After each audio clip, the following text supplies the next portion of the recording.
ಅನಂತ ಅನಂತ YouTube ಚಾನಲ್ಗೆ ತಮ್ಮೆಲ್ಲರಿಗೂ ಸ್ವಾಗತ ಸುಸ್ವಾಗತ.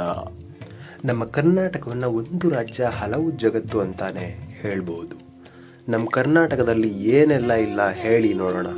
ನಮ್ಮ ಪಶ್ಚಿಮ ಘಟ್ಟಗಳು, ನದಿಗಳು, ಸಮುದ್ರ ದಂಡೆಗಳು, ಮರಳುಗಾಡು, ಭಾರತದ IT ಹಬ್ ಅಂತಾನೆ ಕರೆಸ್ಕೊಳ್ಳೋ ಬೆಂಗಳೂರು ಇರೋದು ನಮ್ಮ ರಾಜ್ಯದಲ್ಲೇ ಕಂಡ್ರೆ. ಒಂದೇ ಕಡೆ ಇದ್ದು ಚೌಕಟ್ಟಲ್ಲಿ ಜೀವನ ನಡೆಸೋದಕ್ಕಿಂತ ಬೇರೆ ಬೇರೆ ಕಡೆ ಟ್ರಾವೆಲ್ ಮಾಡೋದು ಉತ್ತಮ ಅಂತ ಹೇಳ್ತೀನಿ. ಯಾಕೆಂದರೆ ನಾವು ಮನುಷ್ಯರ ಜೊತೆಯಲ್ಲೇ ಮಾತ್ರ ಅಲ್ಲ, ಭೂಮಿ, ಬಾನು, ನೀರು, ಗಿರಿಗಳು, ಪ್ರಕೃತಿ ಎಲ್ಲರ ಜೊತೆನೂ ಭಾವನೆಗಳ ಮುಖಾಂತರ ಕನೆಕ್ಟ್ ಆಗ್ತೀವಿ. ವರ್ಷದಲ್ಲಿ 365 ದಿನ ಇದ್ದರೆ ಅದರಲ್ಲಿ ಟ್ರಾವೆಲ್ ಮಾಡಿ ಹೊಸ ಹೊಸ ಜಾಗಗಳನ್ನು ನೋಡೋದು ಹಬ್ಬ ಅಂದರೆ 5 ರಿಂದ 6 ದಿನ ಮಾತ್ರ. ಹೀಗಿರುವಾಗ ನಾನಿವತ್ತು ನಿಮ್ಮನ್ನ ಒಂದು ಜಾಗಕ್ಕೆ ಕರ್ಕೊಂಡು ಹೋಗ್ತಾ ಇದ್ದೀನಿ. ಅದು ಯಾವುದಪ್ಪ ಅಂದರೆ ವನದುರ್ಗಾ ಪರಮೇಶ್ವರಿ ದೇವಸ್ಥಾನ ಮತ್ತು ಸಾವೆಹೊಕ್ಲು ಅಣೆಕಟ್ಟಿನ ಹಿನ್ನೀರು ಪ್ರದೇಶ. ಈಗ ನೀವು ನೋಡ್ತಾ ಇರೋ ವಿಗ್ರಹ ದುರ್ಗಾ ಪರಮೇಶ್ವರಿ ಅಮ್ಮನವರದ್ದು. ಅಮ್ಮನವರು ದಟ್ಟ ಕಾಡಿನ ಮಧ್ಯೆ ಇರುವುದರಿಂದ ಅವರಿಗೆ ವನದುರ್ಗಾ ಪರಮೇಶ್ವರಿ ಎಂದು ಹೆಸರು ಬಂದಿದೆ. ವನದುರ್ಗಾ ಪರಮೇಶ್ವರಿ ಅಮ್ಮನವರ ಆಶೀರ್ವಾದದೊಂದಿಗೆ ನಾನು ನನ್ನ ಯೂಟ್ಯೂಬ್ ಚಾನಲನ್ನು ತಮಗೆಲ್ಲ ಪರಿಚಯಿಸಲಿಕ್ಕೆ ಇಷ್ಟಪಡ್ತೀನಿ.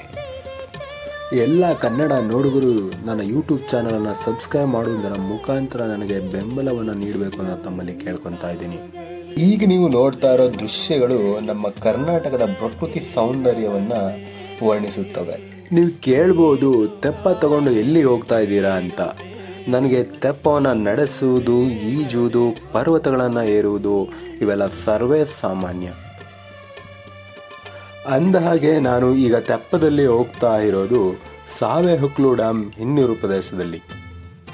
ದೋಣಿ ವಿಹಾರವನ್ನು ಮಾಡುವ ಸಮಯದಲ್ಲಿ ಮಳೆಯಂತೂ ಅತ್ಯಂತ ರಮ್ಯವಾಗಿ ಸುರಿತಾ ಇತ್ತು.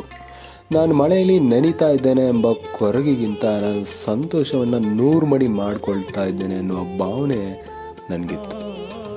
ಈ ವಿಡಿಯೋದಲ್ಲಿ ಅತ್ಯಂತ ಕಡಿಮೆ ಆಂಗ್ಲ ಶಬ್ದಗಳನ್ನು ಬಳಸಿದ್ದೇನೆ ಅನ್ನೋದು ನನ್ನ ಭಾವನೆ. ಈ ಸಂಚಿಕೆಯನ್ನು ಕುರಿತಾದ ಅನಿಸಿಕೆಗಳನ್ನು ನೀವು ಕಮೆಂಟ್ ಮಾಡುವುದರ ಮುಖಾಂತರ ನೀವು ತಿಳಿಸಬಹುದು. ಈ ಸಂಚಿಕೆಯಲ್ಲಿ ವನದುರ್ಗಾ ಪರಮೇಶ್ವರಿ ಅಮ್ಮನವರ ಸ್ಥಳ ಮಹಾತ್ಮೆಯನ್ನು ತಿಳಿಸಿಕೊಡಲಿಕ್ಕೆ ಪ್ರಯತ್ನ ಮಾಡಿದ್ದೇನೆ. ಇಷ್ಟು ಮಾಹಿತಿಯೊಂದಿಗೆ ಈ ಸಂಚಿಕೆಯನ್ನು ನಾನು ಮುಗಿಸ್ತಾ ಇದ್ದೇನೆ. ಎಲ್ಲರಿಗೂ ನಮಸ್ಕಾರ, ಶುಭರಾತ್ರಿ.